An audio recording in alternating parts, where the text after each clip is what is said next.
Hello, everybody. We are live again from the Messenger Studio. So glad you could join us today. I'm super excited. We got a great story to talk about today. This will be a fun episode. We actually have a special guest with us, and it is Todd Blackburn and Mark Burnette. We are going to be talking about, well, Mark, you're not special. We've had you here lots of times. I liked being special there for the moment, though. You're special. Well, you are special. Todd Blackburn is here from the Meade County RECC. Welcome. Yep, welcome to the show. Before we get started, I would like to tell you that if you are sitting down and you just got binged with the notification for the messenger, well, of course, I want you to watch this or play it back later and listen to it. But what I want you to do right now is pick up your keys, get up from your desk, and instead of having lunch somewhere where you want to go that you're thinking you're craving, I want you to drive by Napa Auto Parts because at 1 o'clock they have their grand opening today. Rachel is standing by. Travis as well. Flaherty's have bought the Napa that has been a historical part of Meade County for quite a while. There was two guys that opened up an auto repair shop in Painville and then later moved into Brandenburg as not only an auto like Smith sales, Auto. Yep, Smith Auto. But then they got in the auto parts industry. Yeah. Back in 1972. And so now they own it. It's locally owned. It's not franchise chain owned from somebody in Chicago somewhere or somebody up in big New York City. It's owned right here locally by two people you know. It's a local auto parts with a national brand backing is what it is. That's kind of 100%. like locally owned, nationally known. Yeah, exactly. I like that, Todd. We're going to steal that. Yeah, That's what they use. That's now you're a marketing guy too, right? locally owned and nationally known. I That's like right. it. Well, hey, Todd, glad you could join us for the show today. And folks, get out there, go see them at the grand opening today, and go buy your auto parts from Napa. You'll get family service with a product that you know is going to work, and they'll do everything to make it right. That's what's great about locally owned. So, Todd, you're here with us from the Meade County RECC. There's a lot of things going on. Is the fairgrounds going to be secure with power this weekend?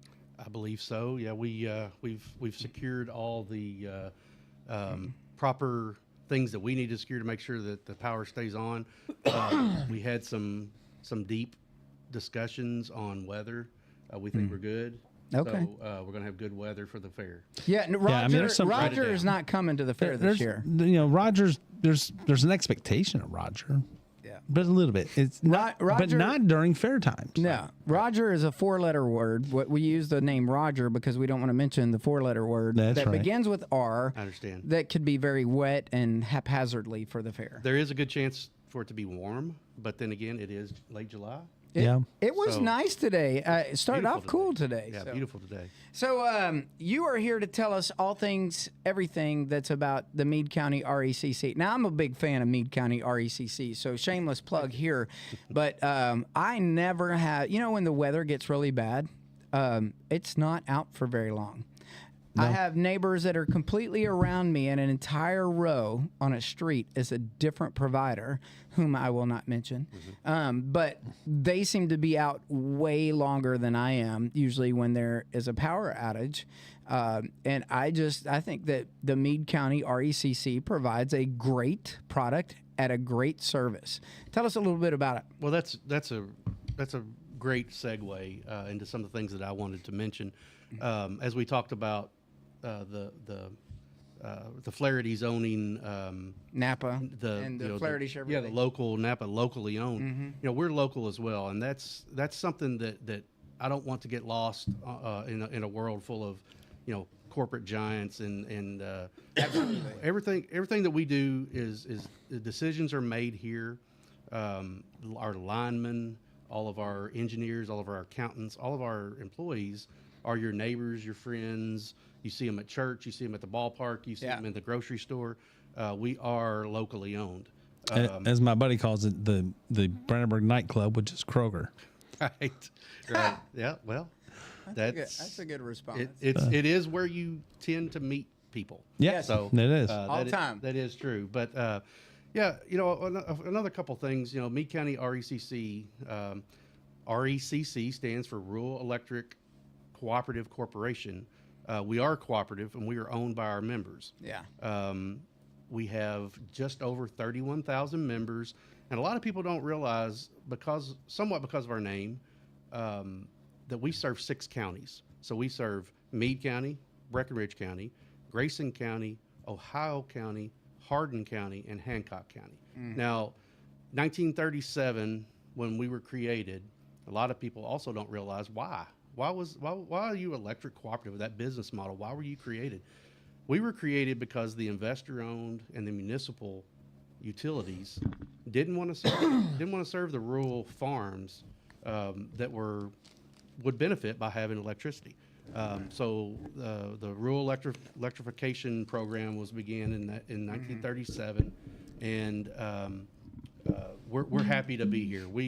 I haven't personally been here since 1937, but I've got about 22 years in the electric cooperative world, and loved every minute of it. It's a great place to be. We have approximately 70 employees, depending on the time of year. We do have some summer help, but we have about 70 employees. Are you in the city limits of Brandenburg? No, I'm just kidding. Don't go there. Don't go there. No, another subject for another day. Yeah, we'll talk about that another day. How about that? But we have about 50 employees at our Brandenburg office and about 20 down at our Hardinsburg office. We're proud to be here. We like to be involved in the community and corporate sponsor for events and involved in the things that our employees and that our members are interested in. Yeah. So it's interesting. You're the Meade County RECC. You and I had a great conversation the other day. A lot of people ask because you have a lot of customers that are not in Meade County. You have them spread across Breckinridge and several other counties. But it got its start in Meade County. Isn't that correct? That's correct. And actually, people don't. It'd be a good trivia question, but people would not probably guess which county we serve the most. We call them member owners, but they're actually customers. Which county do we serve the most customers? People wouldn't probably get that right, but it is Breckinridge County. Oh, wow. Slightly more, about 1,000, 1,500 more in Breckinridge County. And Breckinridge County, we serve almost the entire county. Well, and I would say because Meade County has a presence from one of the corporate investor owned. Yep. And so that's it. And then in Hardin County is what part of Hardin County is it Right on the border, right on the Meade County border. Like Vine Grove area? Well, is that some part in there, of it? Or? Some in that area, and then also some in the Big Springs in that direction. So because then there's also No Lynn RECC out there, right? That does another chunk of Hardin County, right? Correct. Yeah. So these boundaries were drawn back in the 40s to where so we live by that. But we're glad to be here in this community and have been a pillar for so many years. So let's think about what you said earlier, though. If we, excuse me, if RECC came about because a group of people said that we need electricity out in the rural area, and this was like the neighbors and stuff that said, "Hey, how do we do this?" Right? It wasn't like some corporation came in here and rolled in. Somebody said, "How do we get electric here? What's allowed for us?" It's like the credit union is a similar type of organization. Right. And that's where people say, hey, how can we all band together and loan each other money and invest in each other? The rural electric, to me, is doing the same thing. We're all leaning on each other as neighbors to be able to afford to have electricity to all of our homes. I'm a little bit of a nerd sometimes, I think, but maybe a better way to say it is I love learning new things. If you're bored at some point, Google or look up the information about the rural electrification program, and it tells you how that's exactly what you said is exactly right. Communities, farmers, families banded together and got these low interest loans from the government so that they could start these rural electric cooperatives to serve themselves and to serve their neighbors. And that's why we still have that same plan in place that each member is a part owner of this company. They get one vote. Yep. And we have a board of directors that are voted, and they have a say. And we feel like that's the grassroots of our country. That's what it's all That's about. right. I mean, and you all have always been very open to me whenever I've had a question, because I told you about over at church, we had a lot of questions, and you guys came in and brought engineers and things with you. Didn't charge us a dime to help us figure out why our electricity bills were going up so high. Right. That came into a whole nother thing, but there's different rules and things that go into your bill that aren't really controlled by the local cooperative. Right. And so I think a lot of people don't realize that there's like the demand charges for businesses and things like that, right? That go into it for those three phase, bigger 3-phase operations, right. Like Kroger and Nucor, and Nucor's a whole different animal, but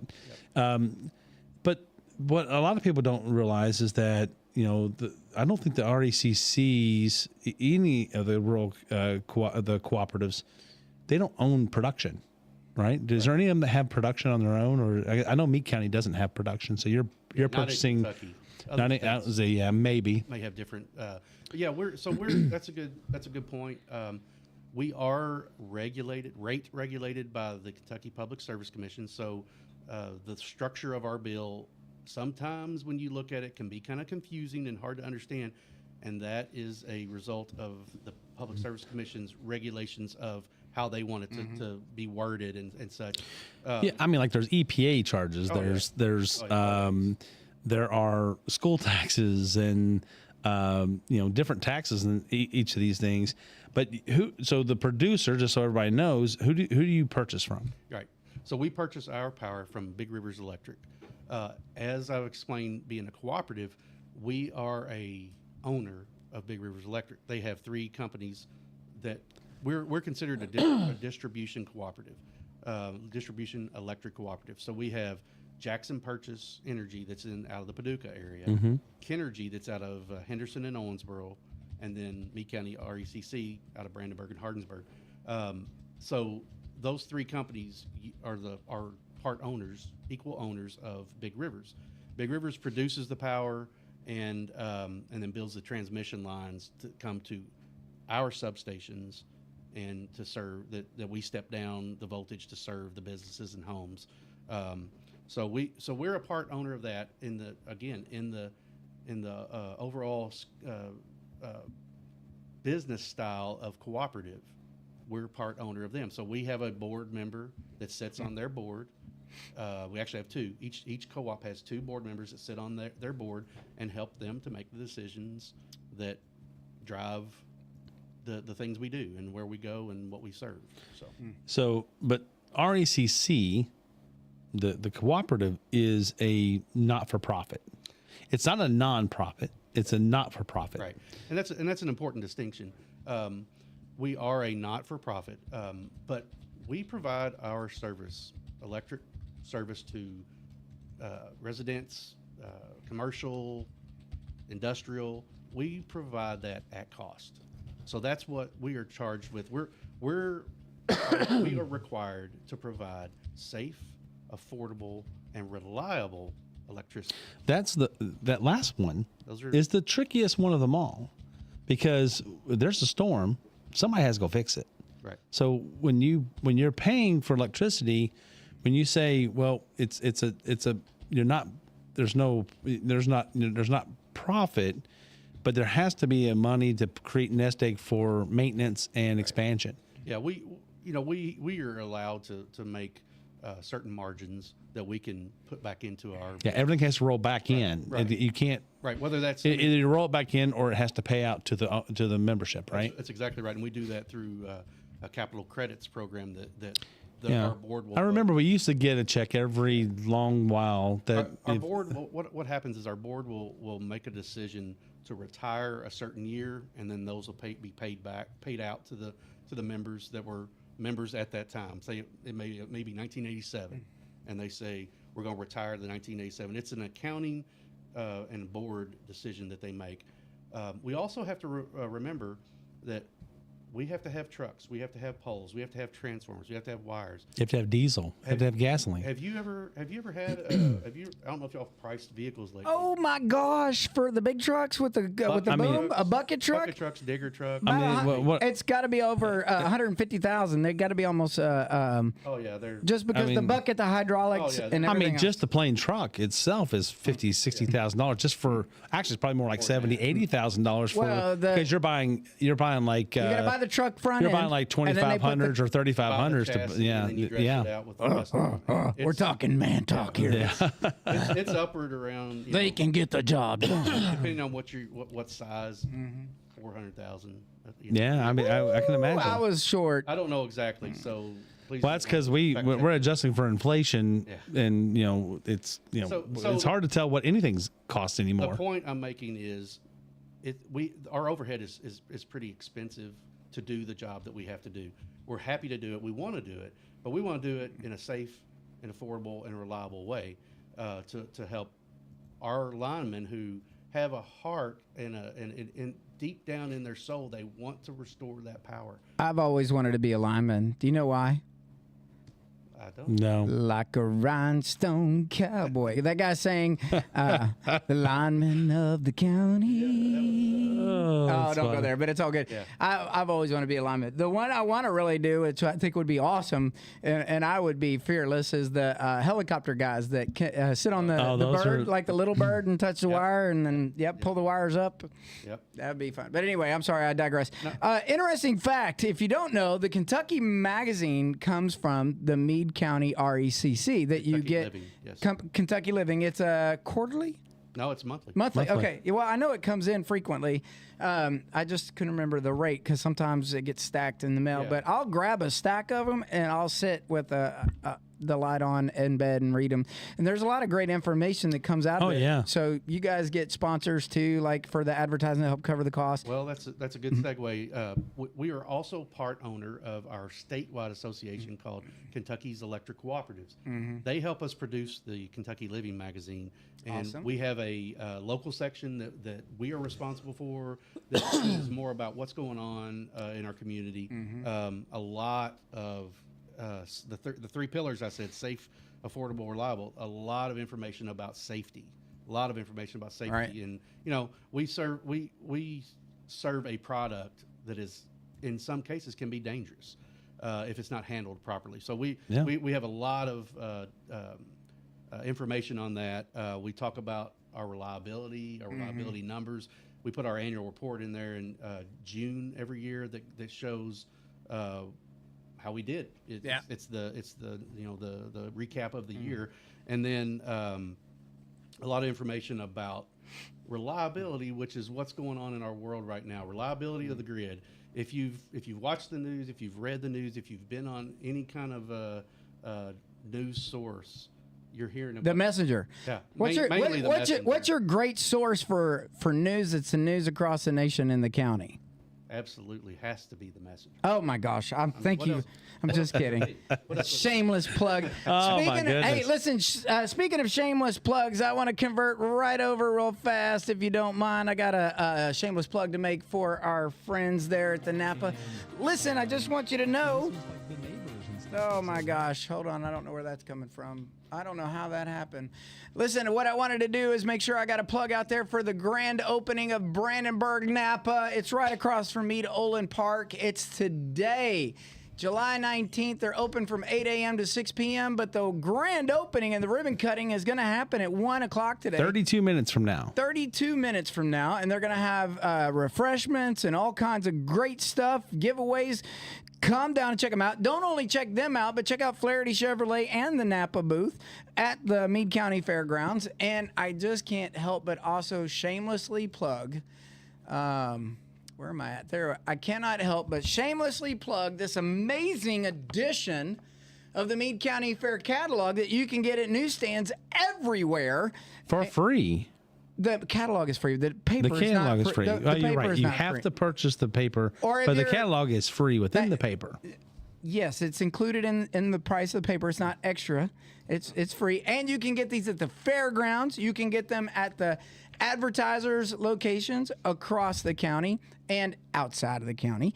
And you can also get them at the fair booths. Some of the folks will have them at fair booths. So if you didn't get them at the fair window for the fair board, you can get them at some of the other booths. But get them while they're hot. Hey, when you subscribe, it comes in your mailbox. Thank you. That's what I was trying to get out, and I appreciate it. But getting back into the conversation, one of the things that I like about that magazine is about once a year, you guys. The Kentucky Living. The Kentucky Living is that. Let me find this switch. I'm producing and writing at the same time. All right. While you're doing that. No. I got it. The thing I wanted to get at is in there. It talks about the number of meters that you guys service. It's like 30,000 meters.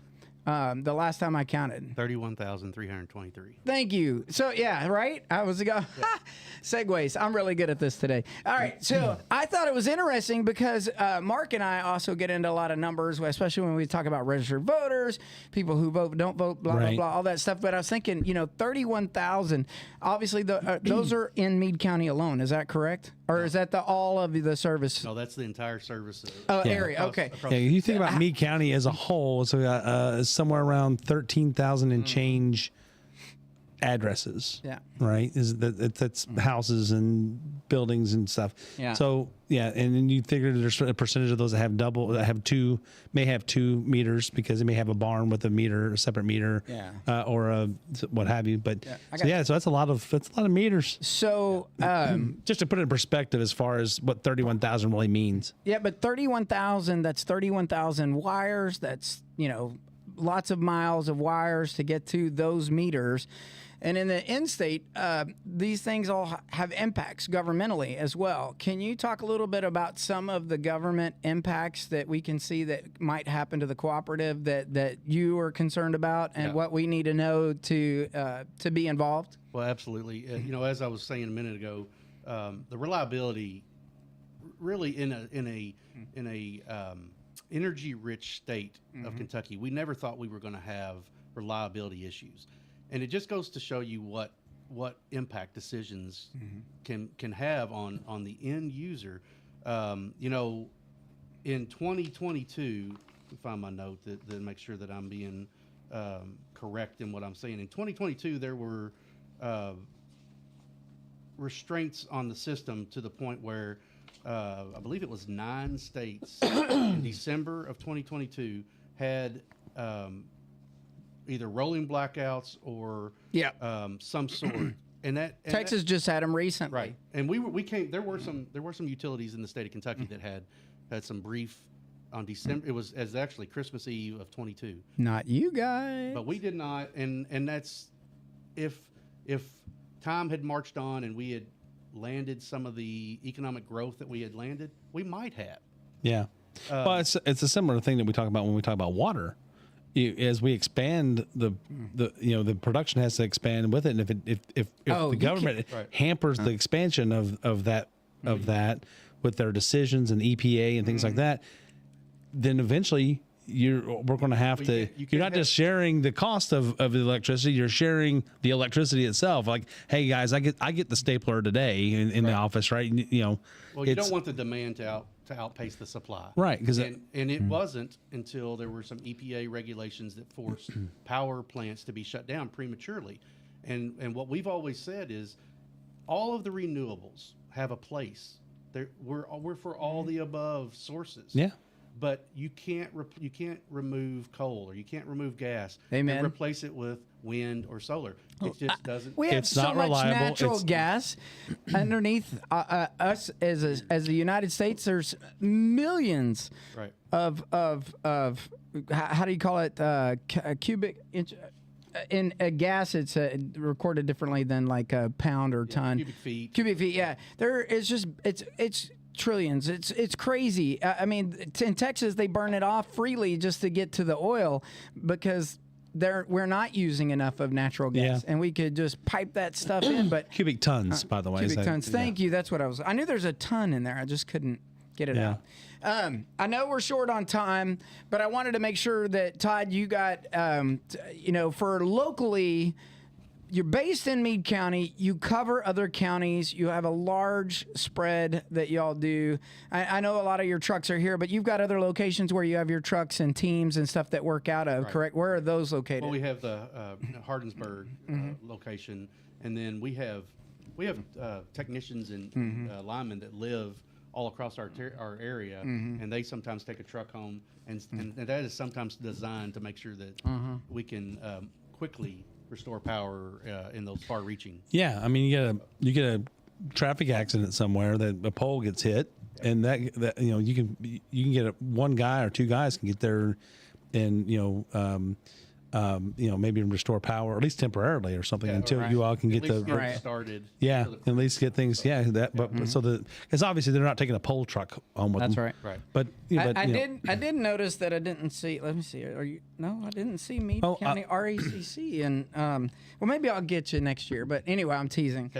You guys do a great job for the fair. I want to talk about this before I go back into Napa and promo them one more time. But you tell us a little bit about what goes into your involvement in the fair and how much y'all put into helping make sure that those lights stay on, those carnival rides keep spinning, because there's a lot of wires running around on the ground, and there's a lot of experts that come out to help make that happen. Could you tell us about that? Right. Yeah. We do that for we like to think we do that for everybody.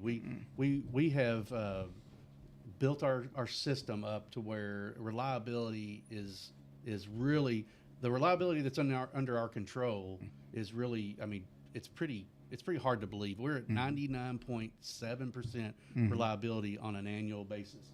That means 99.7% of the time, on average, it's uptime, keeps their power on, which is what we want. So yeah, we go through and do system maintenance all the time. That's a constant trimming right away. That's a trimming trees out of the lines, because that's one of the bigger causes. That's preventative. Trees cause it, squirrels cause it. I've had birds fly into transformers that cause outages. All those things, we try to get the trees cleared back further. Eliminates 90% of the on a problems. nice, pretty day, they may not want that tree trimmed, but during a storm, they're thankful that it was.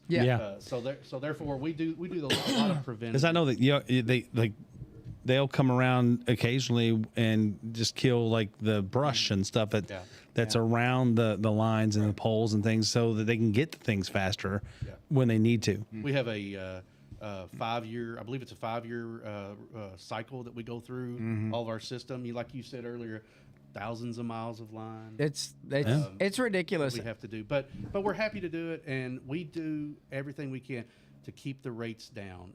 We like I said earlier, we have done this at cost. We provide it at cost, and we want to continue doing that. There's EPA, there's requirements that cause rates to go up. Coal prices go up, that causes the fuel adjustment clause to fluctuate. Gas prices fluctuate. So we keep an eye on that. We do the best hedging that we can to try to make sure that it stays as regular as possible. But there are some things that are out of our control.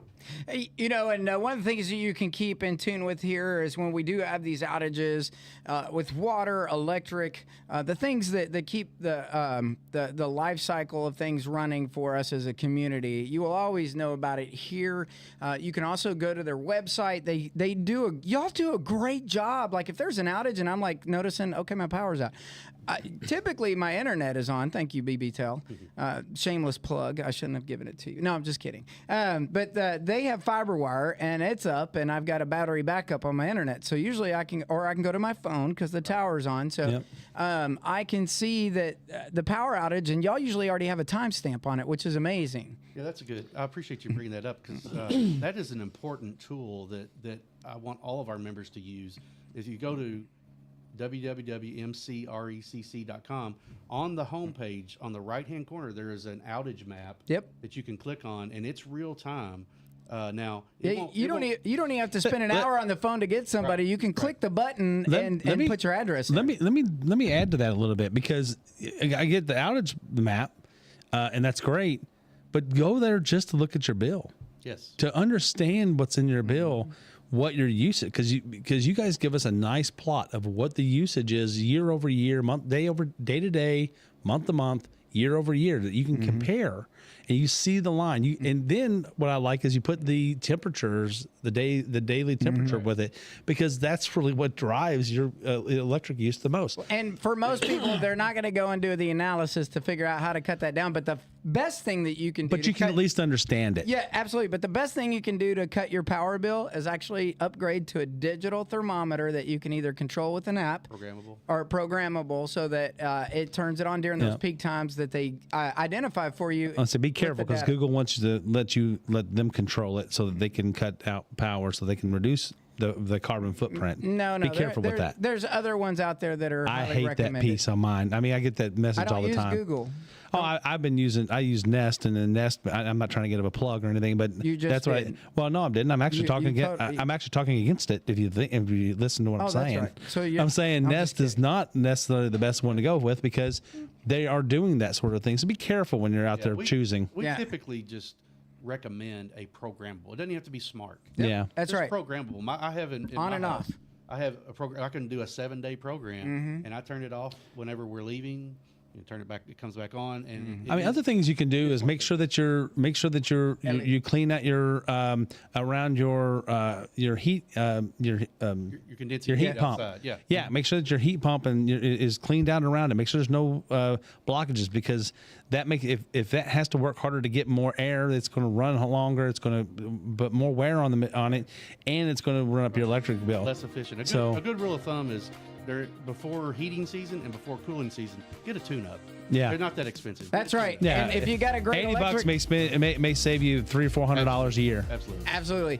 Listen, guys, I want to say thank you for coming in today, Todd. This was great info. As always, you're welcome here, and I'm glad to have you.